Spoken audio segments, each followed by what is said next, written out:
Shalom, selamat pagi Bapak Ibu Saudara yang dikasihi di dalam Tuhan Yesus Kristus.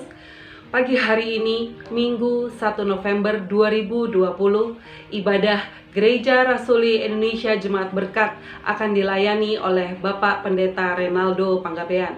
Hari ini juga kita akan mengikuti perjamuan kudus bersama. Baik, Bapak Ibu Saudara sekalian, mari kita menyiapkan diri, kita berdoa. Tuhan Yesus Kristus, Allah Bapa kami di dalam surga, pada pagi hari ini Tuhan, kami mengucap syukur Tuhan. Bulan ke-11 di tahun 2020, kami sudah lalui dengan baik, dengan tuntunan kasih setia Tuhan. Terima kasih banyak Tuhan atas apa yang Tuhan izinkan terjadi dalam kehidupan kami. Kami terus menyatakan Tuhan Yesus baik dalam kehidupan kami. Tuhan Yesus, pada pagi hari ini kami akan beribadah. Kami akan mendengarkan firman Tuhan. Kami akan mendengarkan suara Tuhan. Memuji, memuliakan nama Tuhan. Layakan kami Tuhan di hadapan Tuhan. Ampuni kami Tuhan atas segala dosa dan kesalahan kami yang kami perbuat sengaja ataupun tidak sengaja. Ampuni kami Tuhan. Layakan kami Tuhan. Roh Kudus Tuhan, pimpin kami, pimpin semua penata layan, pimpin Bapak Pendeta Renaldo Panggabean. Biarlah juga perjamuan kudus yang kami ikuti nanti dapat juga memberkati kami. Terima kasih ya Tuhan, terima kasih ya Yesus, sebagai peringatan kami mengingat bahwa Engkau baik telah berkorban di atas kayu salib. Terima kasih ya Bapak, kami serahkan ibadah pagi hari ini ke dalam tangan Tuhan. Hanya di dalam nama Tuhan Yesus Kristus kami berdoa dan mengucap syukur. Amin.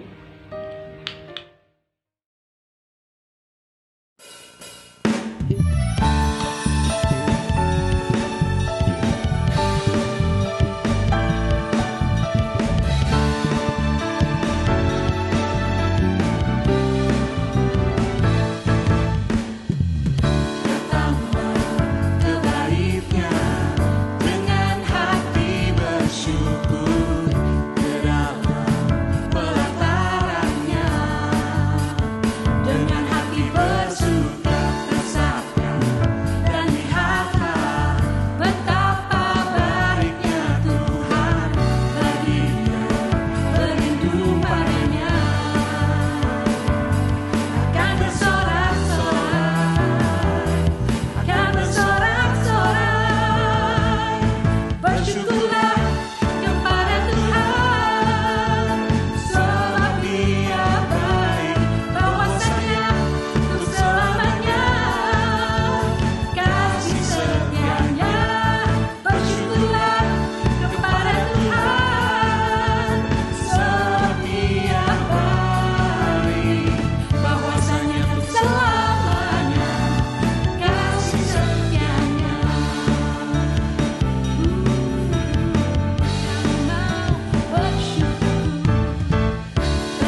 Bapak Ibu, Saudara sekalian, kami undang untuk bangkit berdiri. Bersama kita akan membacakan bacaan bertanggapan yang diambil dari Mazmur 84 ayat 1 sampai dengan 5. Rindu kepada kediaman Allah.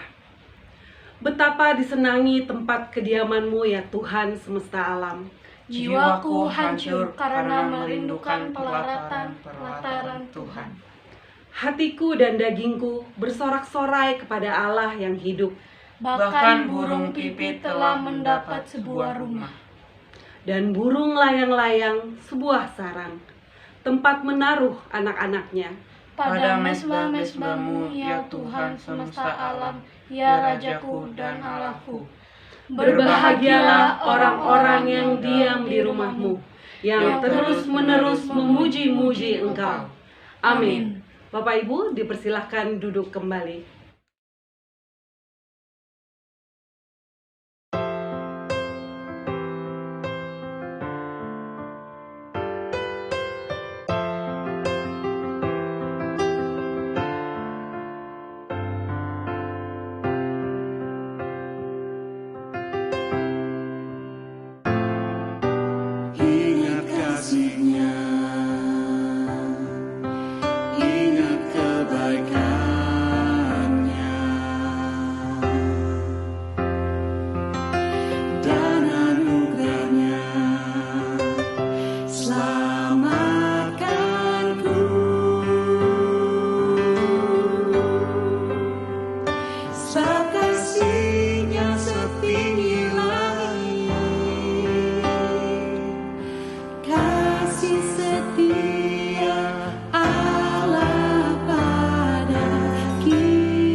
Shalom, saudaraku jemaat Gereja Rasuli Indonesia, berkat yang saya kasih di dalam Tuhan Yesus Kristus. Tanpa terasa kita sudah masuk di bulan November ya, di penghujung tahun 2020 ini.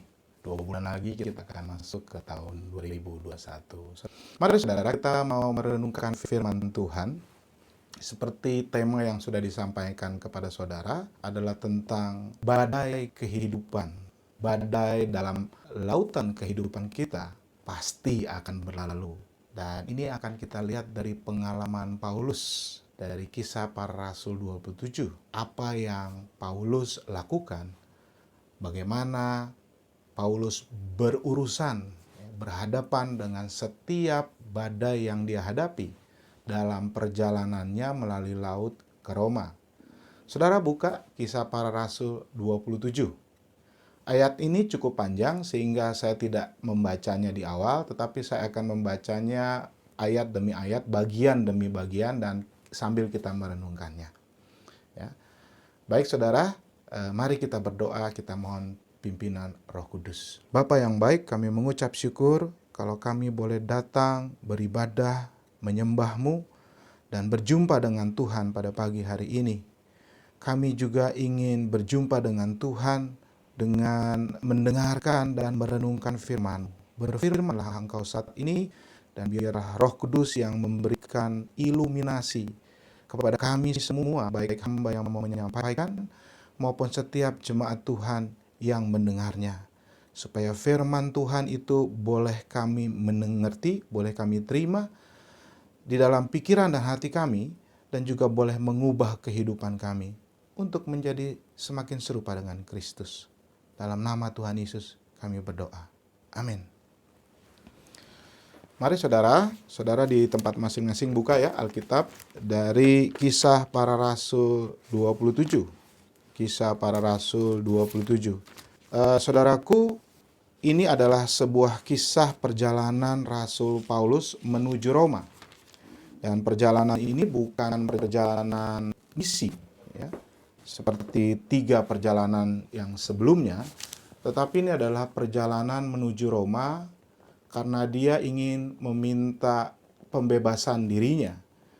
Kalau kita baca di dalam Kisah Para Rasul pada pasal-pasal sebelumnya, Paulus ini sama seperti Yesus. Jadi dia dibenci, ya, diadili oleh bangsa Israel, pemimpin-pemimpin Israel, dan dituduh sebagai pengajar yang sesat, sehingga dia harus dihukum mati.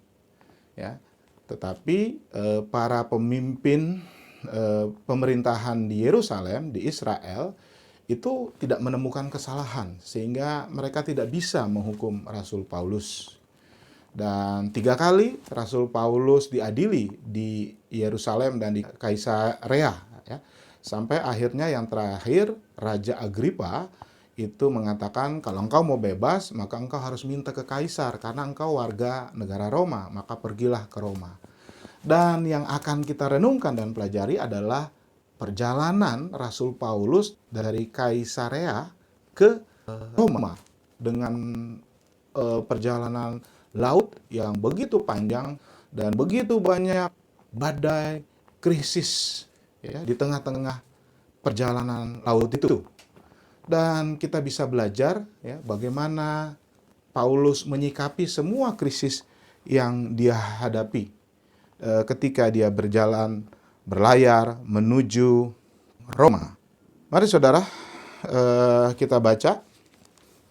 Saya akan membacakannya bagi saudara. Kita baca dulu ayat 1, saudara-saudaraku ya.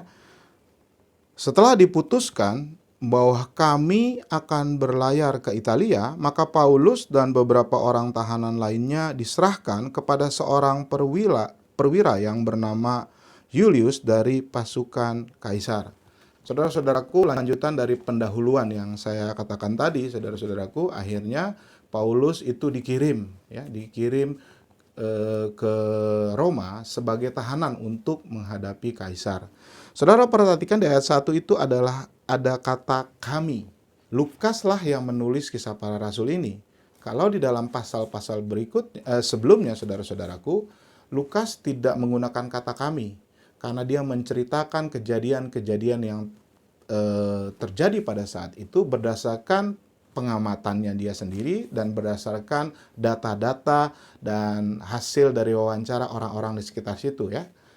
Lalu dia tulis, tetapi di pasal 27 ini dia bukan hanya dengar dari orang, tetapi dia mengalaminya sendiri. Makanya dia katakan kami berlayar. Jadi di dalam perjalanan ini dia ikut sama Paulus, dan Paulus juga ajak salah satu temannya yang namanya Aristarkus.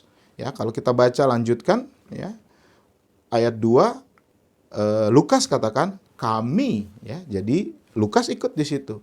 Kami naik ke sebuah kapal dari Adramitium yang akan berangkat ke pelabuhan-pelabuhan di sepanjang pantai Asia, lalu kami bertolak. Aristarkus, seorang Makedonia dari Tesalonika, menyertai kamu. Jadi saudara-saudaraku, Paulus tidak sendiri, dia mengajak Lukas, dan kedua dia mengajak temannya yang bernama Aristarkus. Jadi ada 3, mereka bertiga ya, saudara-saudaraku ya. Dan ini juga sebenarnya adalah satu pertanyaan. Paulus kan sebagai tahanan di situ kan, tapi kok tahanan bisa bawa temen gitu ya di saat dia harus pergi, dan dikawal pula ya dengan perwira yang namanya Julius tadi di ayat 1. Dan saudara-saudara, ini menandakan bahwa memang sebenarnya Paulus itu di mata orang Romawi itu dia tidak bersalah gitu ya. Tapi orang-orang Yahudi saja yang membenci dia gitu. Sehingga ketika Paulus mau ngajak temannya diizinkan, saudara-saudaraku. Dan perlu saudara ketahui juga, nanti di ayat 37 kita bisa lihat, tahanannya itu bukan cuma Paulus. Ya, lebih dari 200 orang ya, tahanan yang dibawa ke Roma. Paulus salah satunya.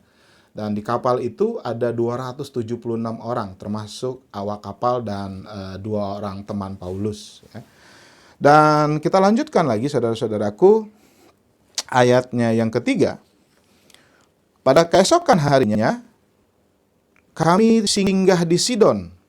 Julius memperlakukan Paulus dengan ramah dan memperbolehkannya mengunjungi sahabat-sahabatnya supaya mereka melengkapkan keperluannya. Lagi-lagi saudara-saudaraku, Julius ini baik ya dengan Paulus ya. Ya, kalau tadi dia izinkan dia untuk bawa temannya, sekarang begitu mereka berlayar baru sampai di Sidon ya, dia bilang, Paulus, kamu boleh ketemu sama teman-teman kamu. Terus kalau ada yang mau kamu bawa, silahkan minta kepada mereka gitu ya. Jadi satu hal yang tidak masuk akal, karena kalau sampai tahanan kabur, taruhannya adalah jabatan. Tetapi Julius sangat mengetahui bahwa Paulus ini adalah orang yang baik, orang yang tidak bersalah, sehingga dia tidak mengizinkannya. Ya.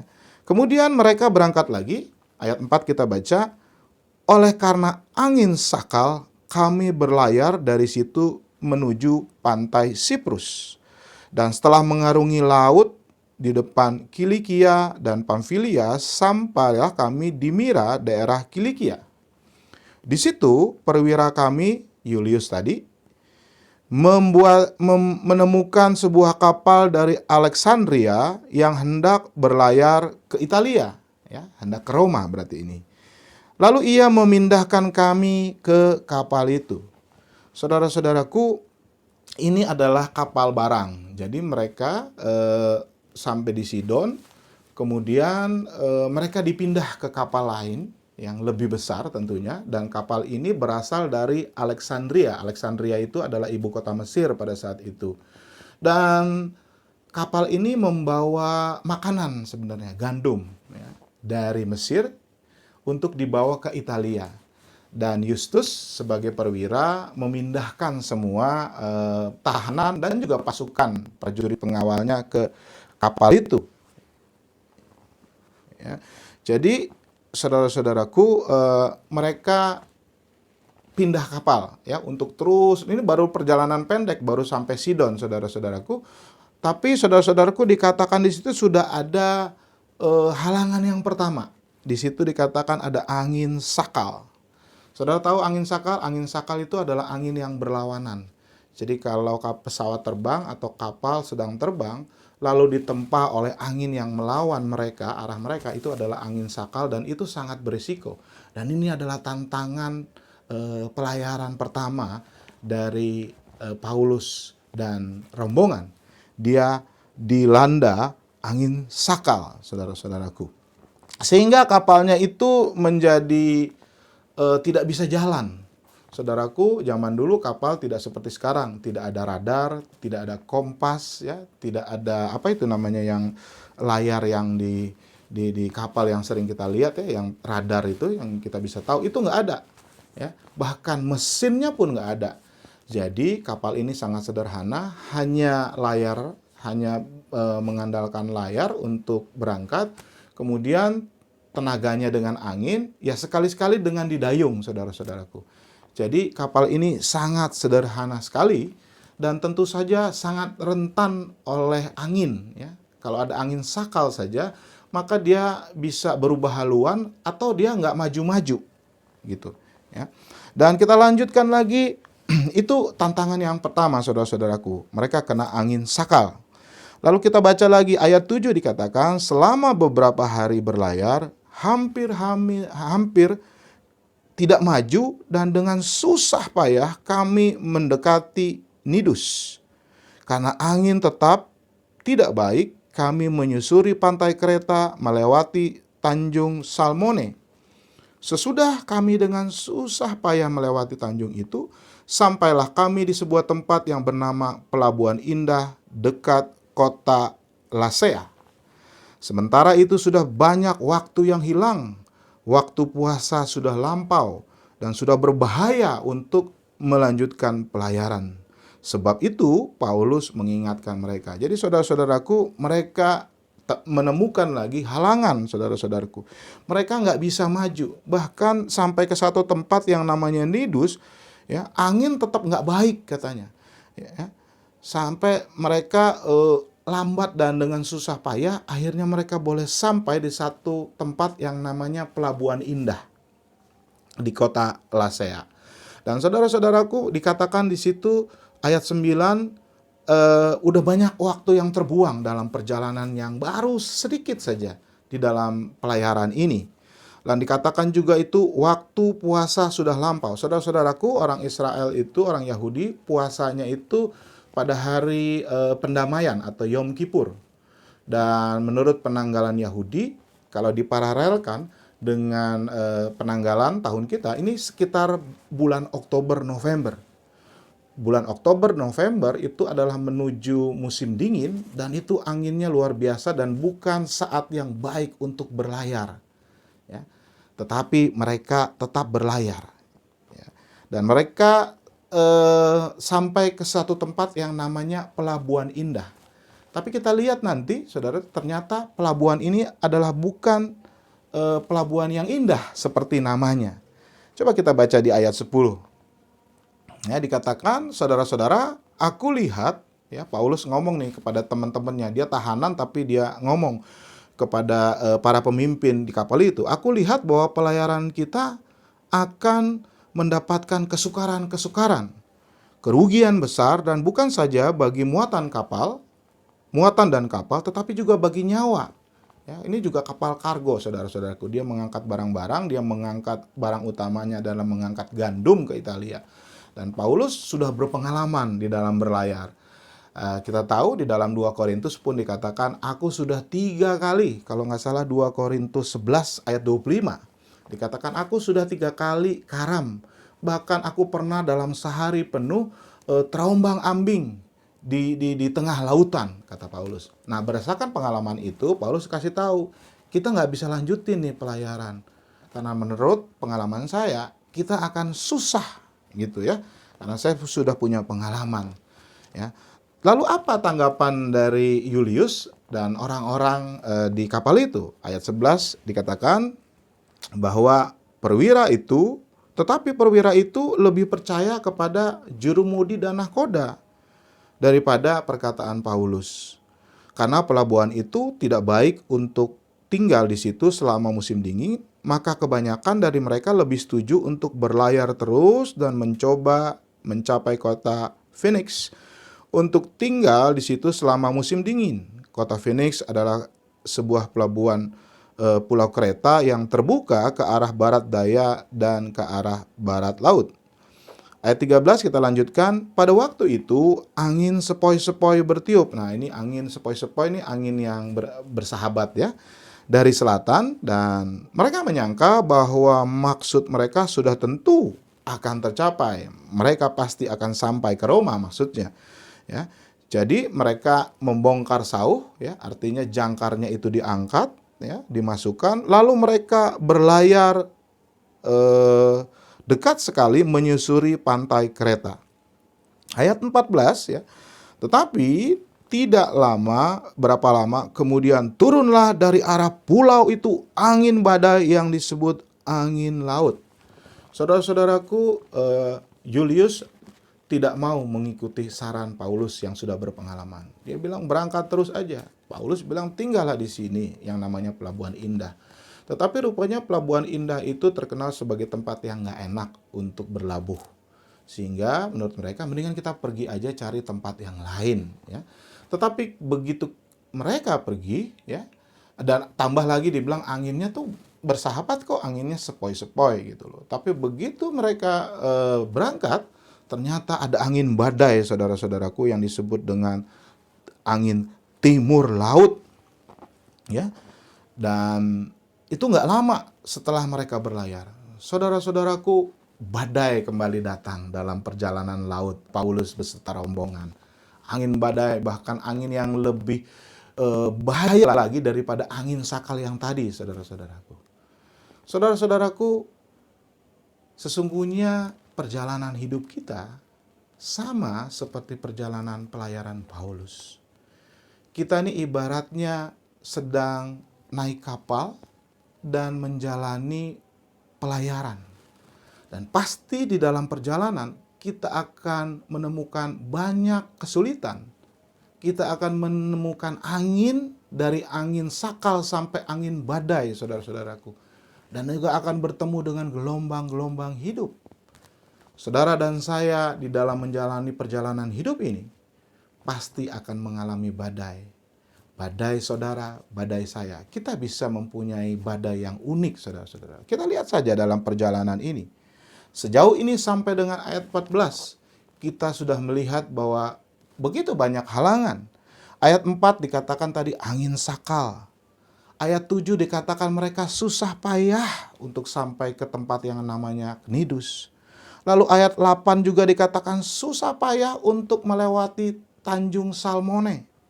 Lalu berikutnya ayat 9 dikatakan ini berbahaya kalau kita mau melanjutkan. Dan ayat 14 yang baru saja kita baca dikatakan ada angin badai. Saudaraku, halangan, krisis, badai adalah satu realitas hidup yang tidak dapat dihindari, saudara-saudaraku. Badai di dalam masalah hidup setiap kita itu pasti ada. Dan kita tidak senang dengan badai itu. Kenapa? Karena dia mengganggu kenyamanan hidup kita. Ya. Kita benci dengan badai. Karena kita punya comfort zone itu diganggu oleh badai. Tetapi saudara, badai itu ada. Bahkan dia selalu ada di dalam kehidupan kita. Kita kadang berpikir kita sudah hidup benar. Kita sudah melayani Tuhan. Kita sudah beribadah setiap minggu. Bahkan setiap hari kita beribadah secara pribadi. Tapi kenyataannya ya tambah susah. Dan badai yang sama-sama sedang kita alami ini adalah badai pandemik COVID-19 atau virus corona. Rasanya kita sudah berusaha yang terbaik melakukan untuk Tuhan. Tetapi kenapa badai demi badai itu tetap ada dalam kehidupan kita? Saudara-saudaraku, inilah kehendak Tuhan. Paulus itu pergi ke Roma itu juga adalah perintah Tuhan. Bahkan dia dikonfirmasi sama Tuhan sebelum dia berangkat. Bahkan sebelum dia ke Kaisarea, waktu di Yerusalem, kalau kita baca di dalam pasal 23 ayat yang ke-11, saudara-saudaraku, Dikatakan begini, ini dia masih di Yerusalem, dikatakan pada malam berikutnya Tuhan datang berdiri di sisinya dan berkata kepadanya, kuatkanlah hatimu, sebagaimana engkau dengan berani telah bersaksi tentang aku di Yerusalem, demikian jugalah hendaknya engkau pergi bersaksi di Roma. Jadi sebenarnya Paulus sedang menjalankan apa yang menjadi rencana Allah, apa yang Allah inginkan. Dan kita juga sedang menjalankan kehidupan yang memang sudah direncanakan Allah. Kita mengisinya dengan pelayanan. Tetapi badai itu tetap ada. Saudara-saudaraku, kita bisa mengambil kesimpulan bahwa memang badai ini juga adalah sepengetahuan Tuhan. Tuhan punya kehendak dalam hidup kita. Kita ingin mencapai satu destiny, tujuan. Yang pasti tujuan hidup kita adalah untuk bersama-sama dengan Allah pada saat kita nanti kembali ke Dia. Tetapi di dalam perjalanan hidup ini ada tujuan-tujuan, sama seperti pelayanan Paulus itu nggak langsung ke Roma, tapi dia menyusuri pantai dan dia berhenti. Begitupun dalam kehidupan kita ada tujuan-tujuan, dan tujuan-tujuan itu semuanya memang sudah Allah tetapkan. Semuanya adalah kehendak Allah.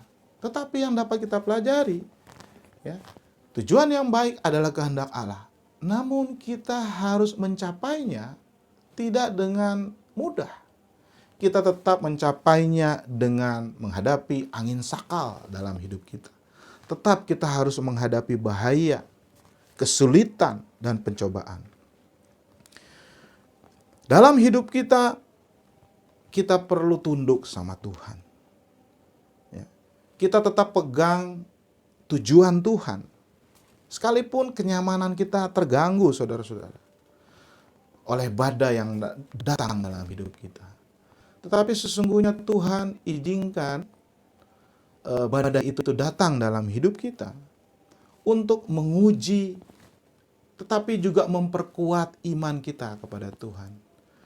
Apakah ketika badai kehidupan itu mampir dalam hidup saudara dan saya, entah apa itu, kehilangan pekerjaan, kehilangan orang yang kita kasihi, kehilangan setengah atau 3/4 penghasilan, kehilangan pelanggan, apakah engkau tetap mau memegang janji Tuhan? Jadi memang ini badai adalah suatu natur dalam kehidupan kita. Kalau hidup kita nyaman-nyaman terus, tidak ada hal-hal yang mengganggu, tidak hal-hal yang menantang comfort zone kita, maka itu juga berbahaya. Sama seperti orang yang makan gak ada batas, makan aja terus, gak ada yang bisa menghalangi, gak ada pikiran yang memikirkan supaya tidak makan banyak, maka dengan sangat cepat pasti dia akan menjadi sakit. Tetapi saudara-saudaraku, ketika dia dapat menahan diri, ketika keinginan untuk nyaman itu diganggu, maka justru itu bisa memperkuat tubuhnya. Begitupun ini, saudara. Badai Tuhan izinkan di tengah-tengah kehendak Allah yang baik mampir dalam kehidupan kita, supaya kita tambah kuat, supaya kita tambah dekat dengan Tuhan. Saudara bisa saja punya mimpi mendapatkan sebuah pekerjaan, dan ternyata Tuhan kasih dengan kehendak Tuhan, dan kerjaannya cocok lagi dengan yang saudara idamkan. Tetapi nggak berapa lama, tiba-tiba saudara dipanggil oleh atasan saudara dan menyatakan bahwa saudara harus keluar karena perusahaan tidak dapat lagi menggaji penuh karyawannya. Dan kita yang sudah nyaman akhirnya merasa kecewa dan bertanya kepada Tuhan. Tapi saudara-saudaraku, kalau kita tetap beriman bahwa Tuhan akan memelihara hidup kita, maka kita tidak akan kecewa. Bisa jadi Tuhan sedang menyiapkan pekerjaan yang lain yang lebih baik, dan kita tidak bisa melihat itu.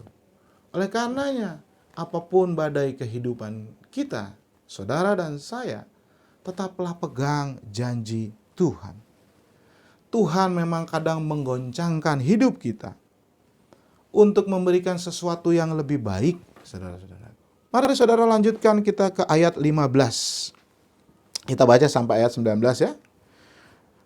Kapal itu dilandanya tadi angin badai ya saudara-saudaraku, dan tidak tahan menghadapi angin haluan. Karena itu kami menyerah saja dan membiarkan kapal kami terombang-ambing. Kemudian kami hanyut sampai ke pantai sebuah pulau kecil bernama Kauda. Dan di situ dengan susah payah kami dapat menguasai sekoci kapal itu. Ayat 17, dan setelah sekoci itu dinaikkan ke atas kapal, mereka memasang alat-alat penolong dengan meliliti kapal itu dengan tali. Dan karena takut terdampar di beting Sirtis, mereka menurunkan layar dan membiarkan kapal itu terapung-apung saja. Karena kami sangat hebat diombang-ambingkan angin badai, maka keesokan harinya mereka mulai membuang muatan. Jadi mulai dibuang ini kargonya saudara-saudaraku ke kapal laut. Ayat 19, dan pada hari yang ketiga mereka membuang alat-alat kapal dengan tangan mereka sendiri.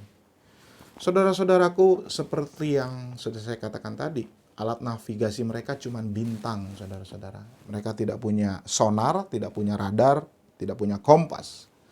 Dan ketika dikatakan gelap gulita, maka mereka nggak tahu harus bagaimana. Bahkan mereka tidak tahu mereka sedang di mana. Karena mereka melihat awan gelap banget, pekat banget. Bahkan ada ketakutan mereka untuk jangan-jangan mereka nyasar ke daerah yang menurut legenda ini adalah daerah yang sangat berbahaya.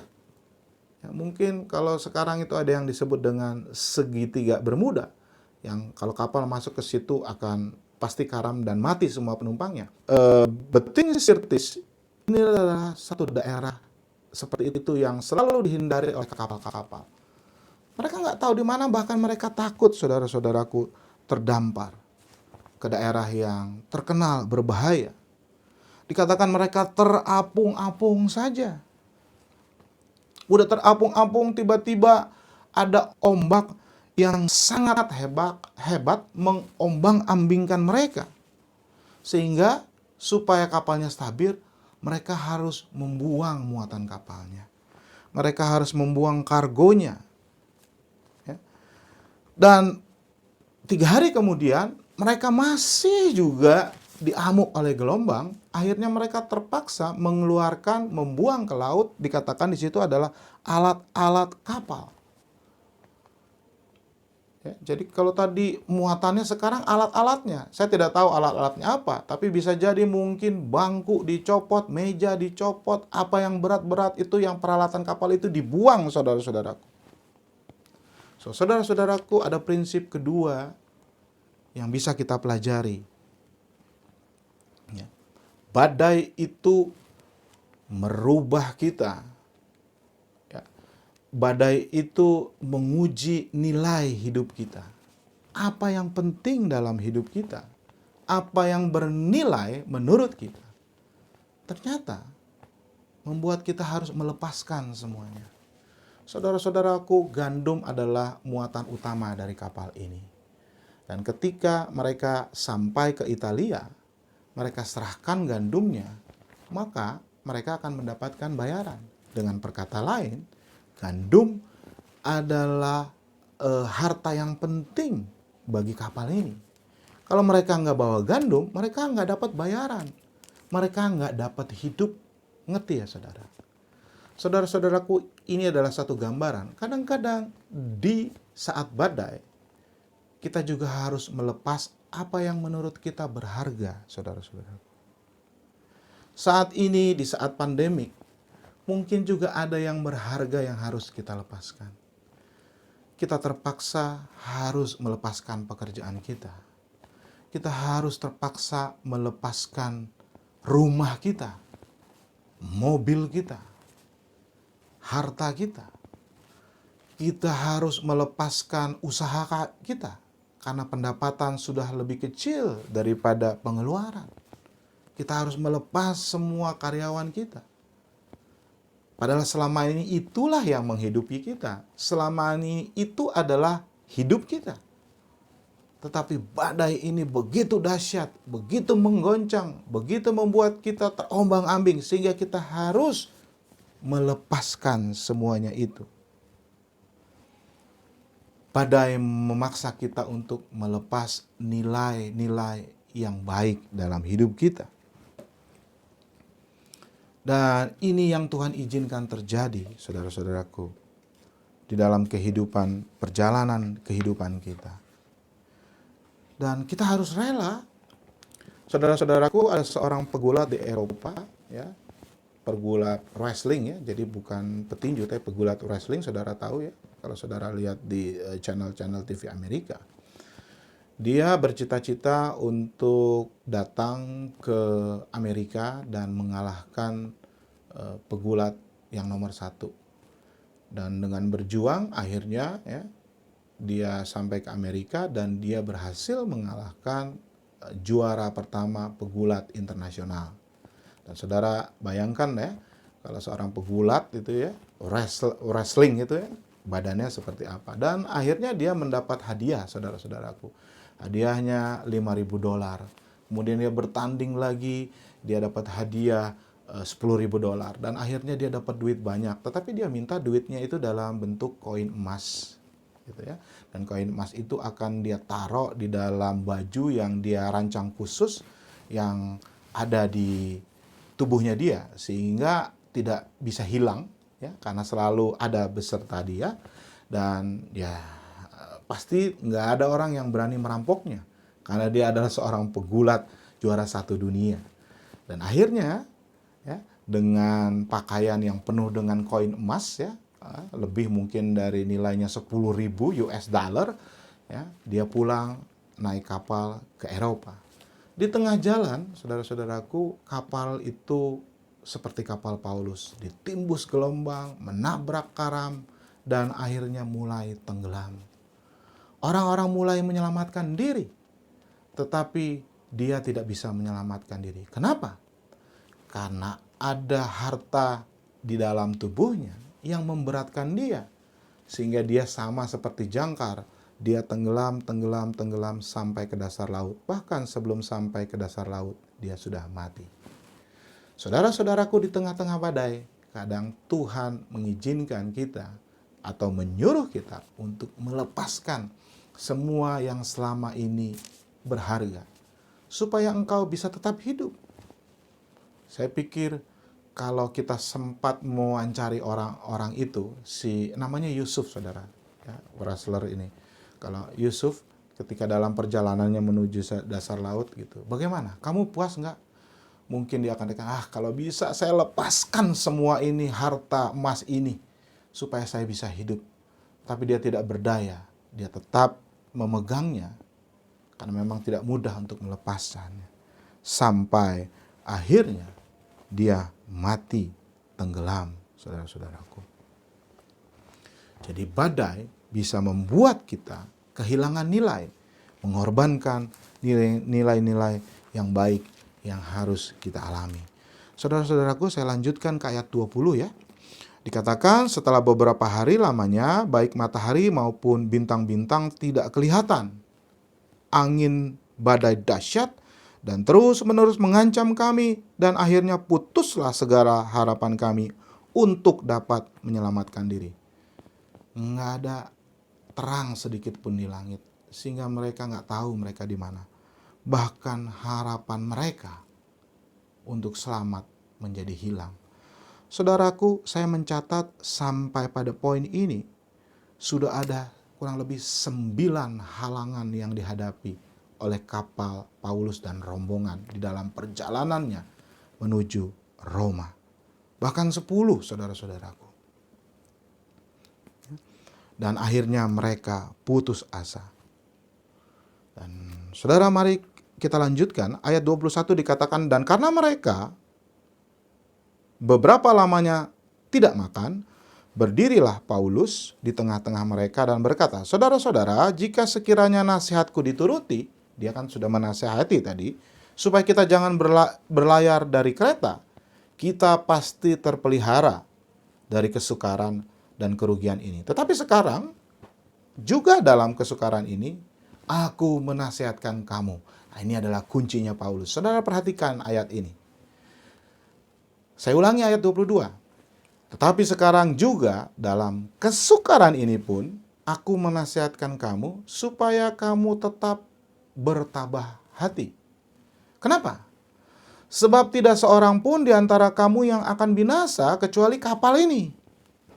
Karena tadi malam seorang malaikat Allah, yaitu Allah yang aku sembah, sebagai miliknya berdiri di sisiku.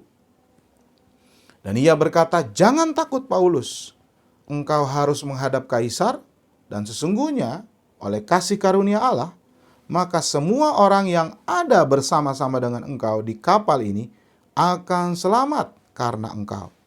Sebab itu, tabahkanlah hatimu, saudara-saudara, karena aku percaya kepada Allah, bahwa semuanya pasti terjadi sama seperti yang dikatakan kepadaku. Ayat 26. Namun, kita harus mendamparkan kapal ini di salah satu pulau. Dan ayat 7 dikatakan, malam yang ke-14. Jadi saudara-saudaraku, sudah 2 minggu mereka terombang-ambing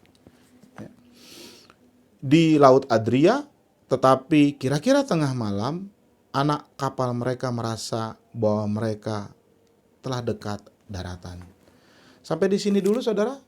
Paulus menguatkan. Paulus seorang tahanan yang pada awal perjalanan tidak dianggap oleh perwira dan juga awak kapal. Namun ketika menghadapi krisis, dia tetap berbicara. Dia menguatkan bahwa tadi malam Allah ngomong, konfirmasi sekali lagi kepada saya bahwa kamu tetap akan sampai ke Roma dan orang-orang yang ada di kapal itu tetap akan selamat. Amin, saudara-saudaraku. Saudara-saudaraku, biasanya begitu ya, di tengah krisis itu akan muncul seorang pemimpin. Dan pelajaran buat kita adalah justru di badai krisis ini, kita jangan terpuruk.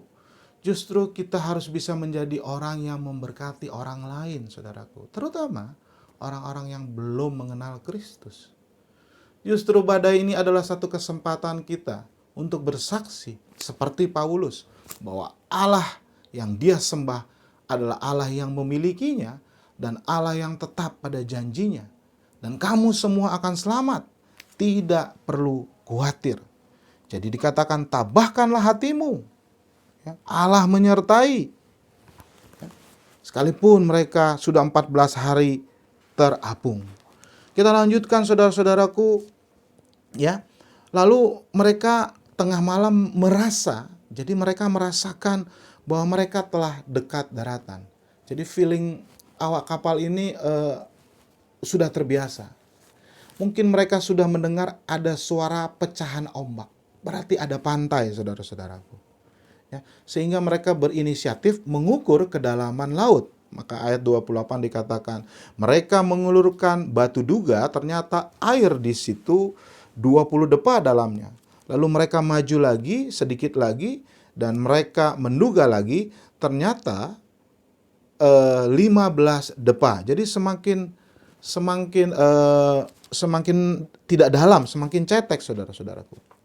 Dan karena takut bahwa kami akan terkandas di salah satu batu karang, mereka membuang 4 sauh di buritan, dan kami sangat berharap mudah-mudahan hari lekas siang. Ya, jadi ada harapan. Ya, ketika Paulus menguatkan, ketika mereka mengalami lebih dari 10 kali gangguan dan badai, ternyata firman Tuhan ya dan amin.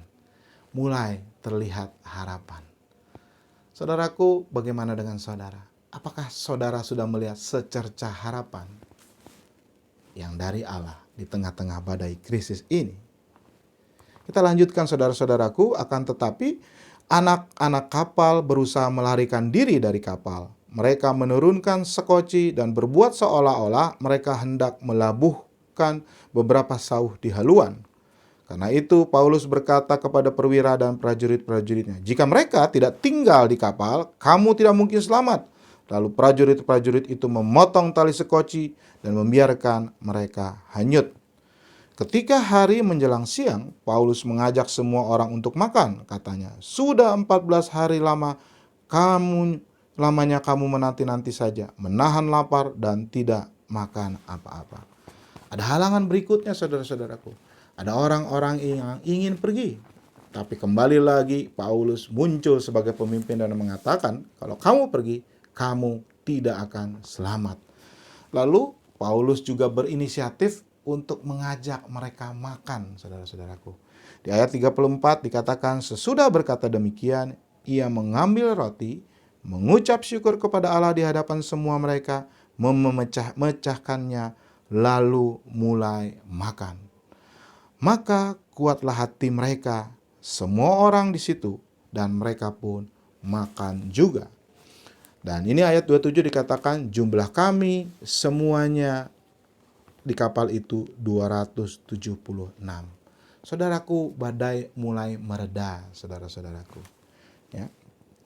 Sehingga mereka mulai ada harapan. Tapi baru ada harapan dikit, kembali lagi badai itu datang. Ya, ayat 38, setelah mereka makan kenyang, ya, mereka membuang gandum dan meringankan kapal-kapal itu. Ya, kita lompat ke ayat 41, dikatakan kapal itu akhirnya melanggar pasir, lalu terkandaslah kapal itu, haluannya terpancang, nggak bisa bergerak, buritannya hancur dipukul oleh gelombang yang hebat. Ya, jadi kapal ini udah mau hancur, ini udah puncaknya, udah hancur. Dan ayat berikutnya dikatakan prajurit-prajurit itu mau menembak semua tahanan. Karena resiko buat mereka kalau tahanan kabur. Tetapi Julius bilang ke anak buahnya, jangan tembak, biarin mereka berenang, tetapi tetap awasi dia. Kenapa Julius mengatakan itu? Karena dia melindungi Paulus. Dan akhirnya mereka sampai ke daratan, walaupun belum sampai Roma. Ya, nanti dari daratan ini mereka pergi lagi berlayar ke Roma, dan itu ada tantangannya tersendiri. So, saudara-saudaraku, sampai sini, ya, bahwa memang badai kehidupan itu tidak bisa dihindari. Tetapi kita belajar dari Paulus, saudara-saudaraku.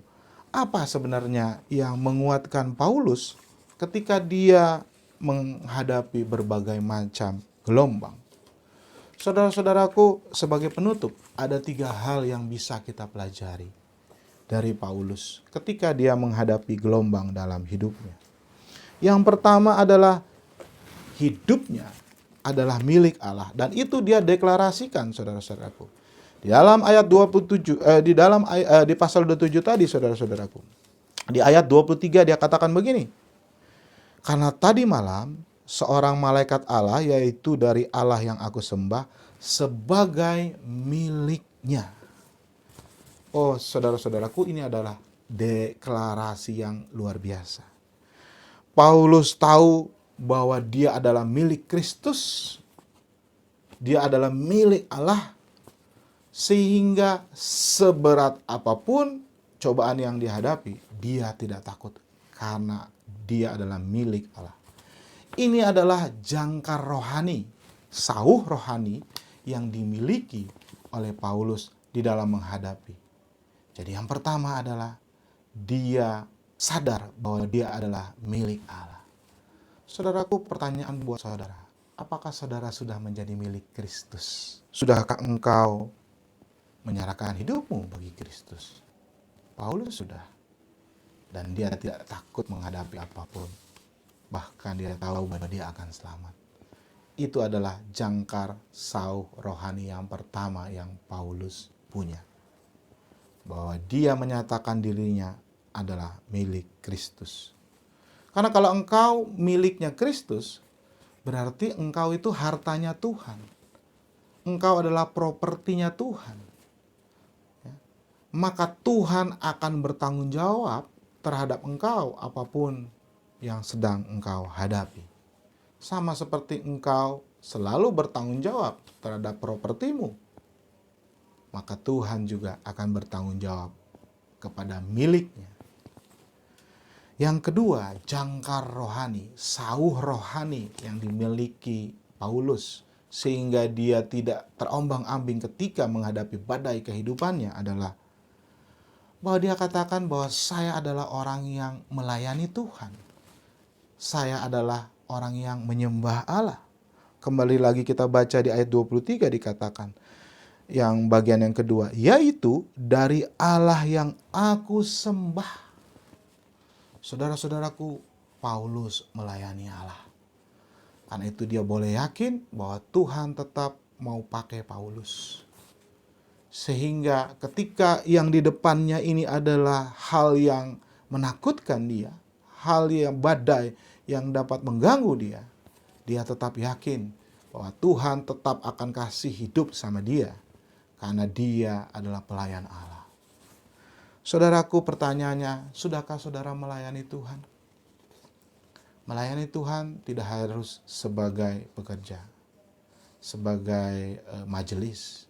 Tetapi itu adalah hal yang baik karena gereja memang membutuhkan. Kalau belum, maukah saudara melayani Tuhan? Supaya badai kehidupan yang saudara alami tidak membuat saudara jatuh, tapi justru boleh menguatkan saudara. Kalau saudara sudah melayani, maukah saudara untuk melayani dengan sungguh-sungguh?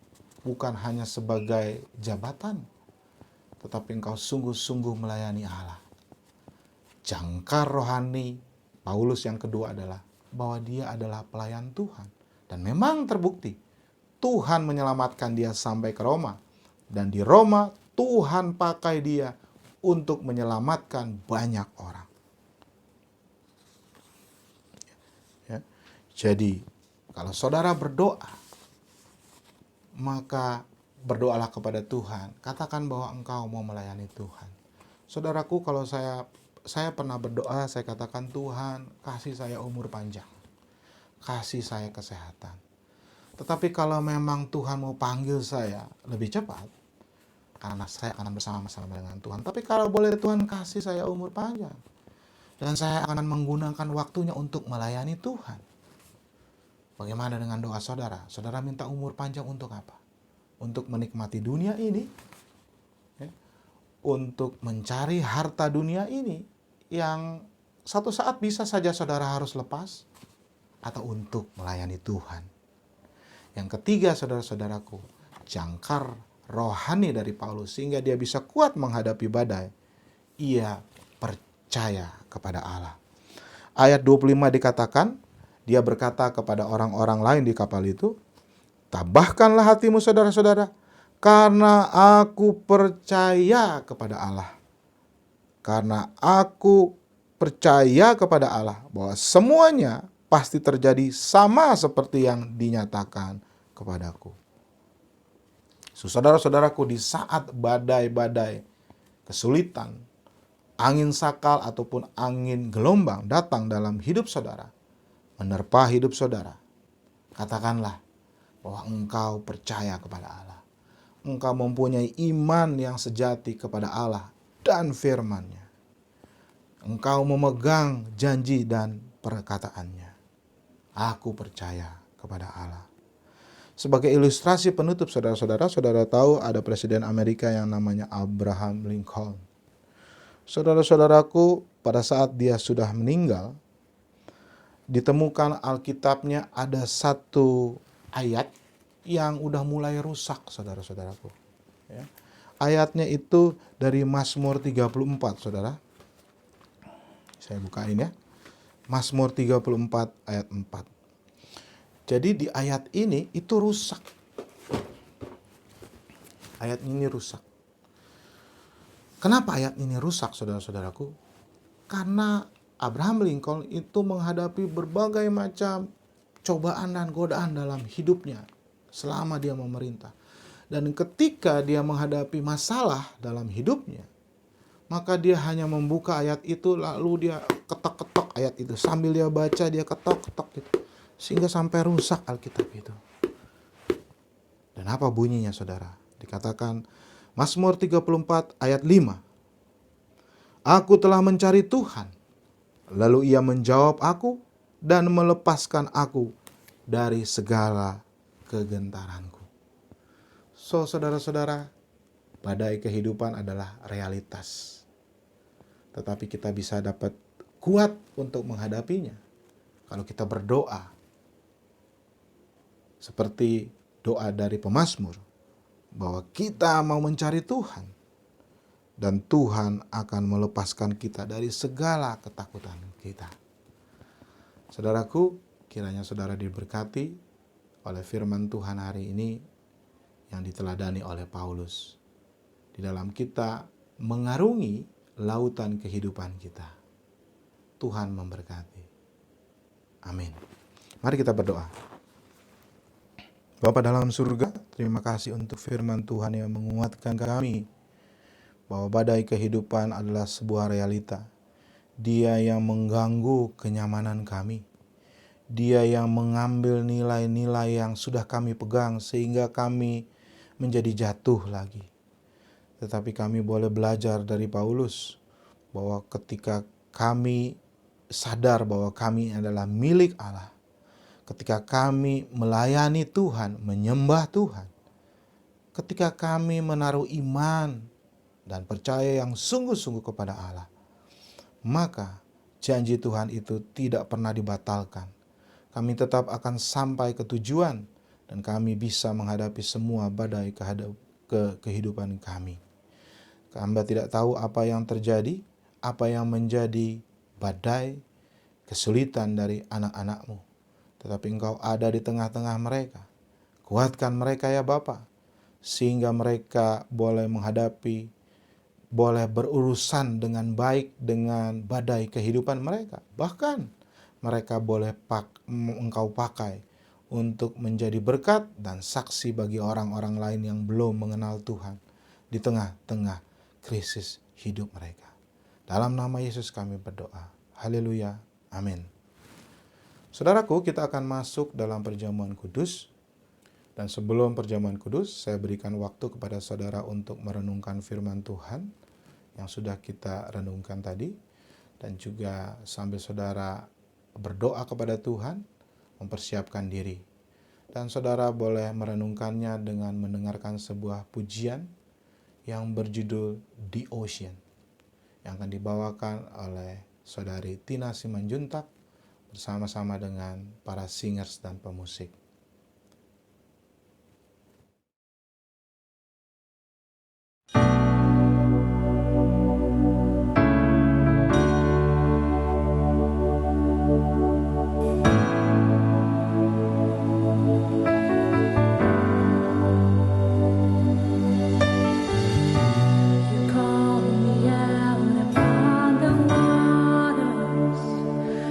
Great unknown,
Tuhan Yesus, kita akan masuk ke dalam perjamuan kudus.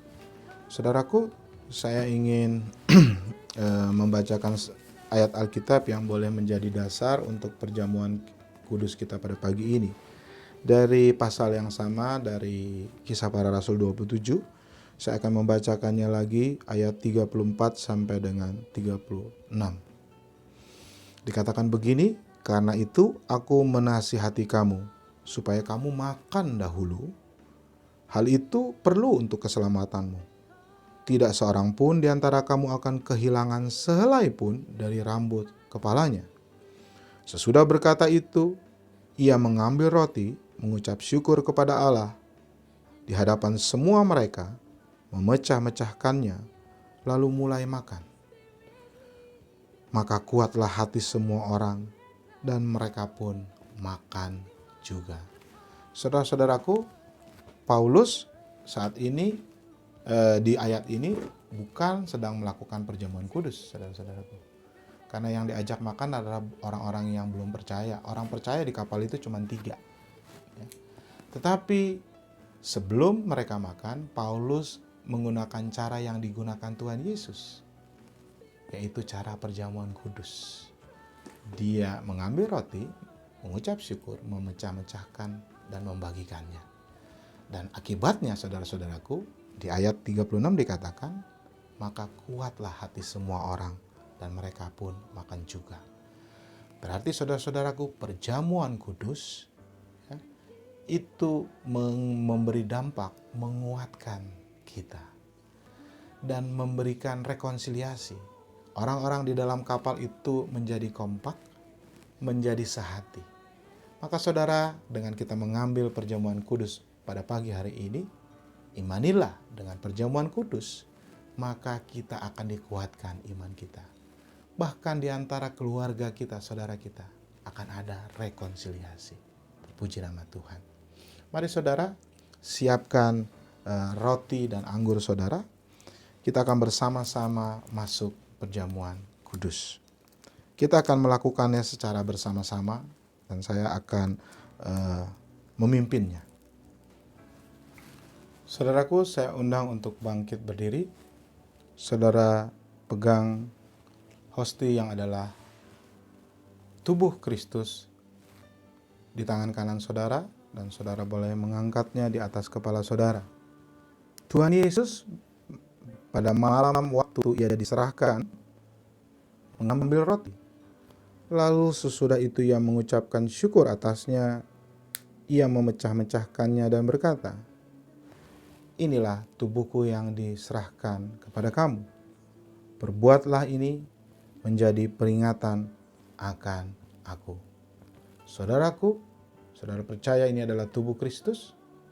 Saudara percaya bahwa tubuh Kristus sudah tercabik-cabik demi keampunan dosa kita? Kalau saudara percaya dengan iman, mari saudara, makanlah dengan penuh ucapan syukur di dalam nama Tuhan Yesus. Makanlah.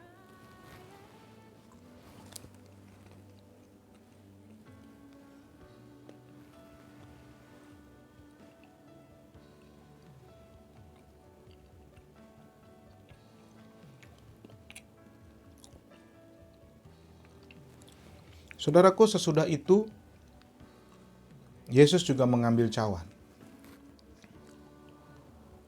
Lalu ia berkata, "Cawan ini adalah perjanjian baru yang dimeteraikan oleh darahku.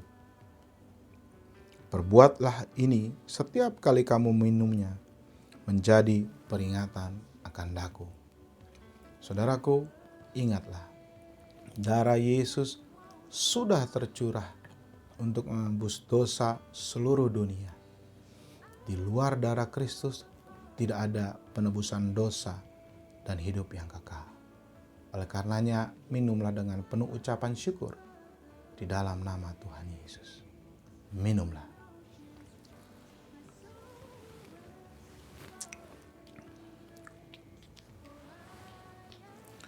Saudaraku, setiap kali kamu makan dan roti ini dan minum dari cawan ini, kamu memberitakan kematian Tuhan sampai Ia datang kembali. Haleluya. Saudaraku, dengan tetap bangkit berdiri, mari kita mengikrarkan pengakuan iman rasuli kita secara bersama-sama. Aku percaya kepada Allah, Bapa yang Maha Kuasa, Khalik langit dan bumi, dan kepada Yesus Kristus, anaknya yang tunggal Tuhan kita, yang dikandung dari Roh Kudus, lahir dari anak darah Maria, disalibkan, mati dan dikuburkan, turun ke dalam kerajaan maut. Pada hari yang ketiga, bangkit pula dari antara orang mati, naik ke surga, duduk sebelah kanan Allah, Bapa yang Maha Kuasa, dan akan datang dari sana untuk menghakimi orang yang hidup dan yang mati. Aku percaya kepada Roh Kudus, gereja yang kudus dan persekutuan orang kudus, pengampunan dosa, kebangkitan orang mati, dan hidup yang kekal. Amin. Jemaat yang dikasihi Tuhan Yesus, saat ini saudara diberi kesempatan untuk menyatakan penyembahan saudara kepada Tuhan dengan memberikan persembahan. Mari saudara berikan yang terbaik bagi Tuhan dari hatimu yang paling dalam. Saudara dapat memberikannya dengan mentransfer ke rekening gereja yang ada di layar saudara. Setelah itu saudara juga boleh melihat beberapa pengumuman dari gereja, dan kami berharap saudara bisa turut berpartisipasi, ambil bagian di dalam pelayanan yang ada di gereja. Selamat memberi yang terbaik, seraya memuji nama Tuhan. Tuhan memberkati.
Saudaraku, kita akan mengakhiri ibadah pada pagi hari ini.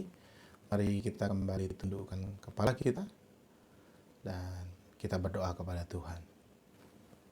Bapa dalam surga, terima kasih untuk hadirat Tuhan. Terima kasih untuk perjumpaan kami dengan Tuhan pada ibadah pada pagi hari ini.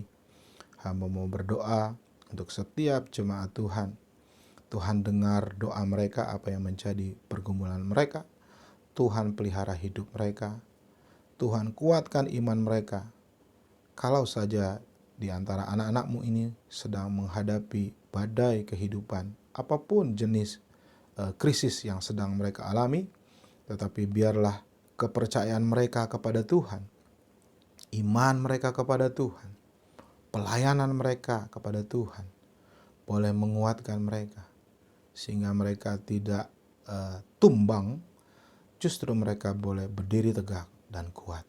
Terpujilah nama-Mu ya Bapa, di dalam nama Tuhan Yesus Kristus yang sudah mengajarkan kami berdoa. Bapa kami yang di surga, dikuduskanlah namamu, datanglah kerajaanmu, jadilah kehendakmu di bumi seperti di surga. Berilah kami pada hari ini makanan kami yang secukupnya, dan ampunilah kami akan kesalahan kami, seperti kami juga mengampuni orang yang bersalah kepada kami. Dan janganlah membawa kami ke dalam pencobaan, tetapi lepaskanlah kami daripada yang jahat. Karena Engkaulah yang mempunyai kerajaan, dan kuasa dan kemuliaan, sampai selama-lamanya. Amin. Jemaat yang dikasihi Tuhan Yesus, saya undang untuk bangkit berdiri.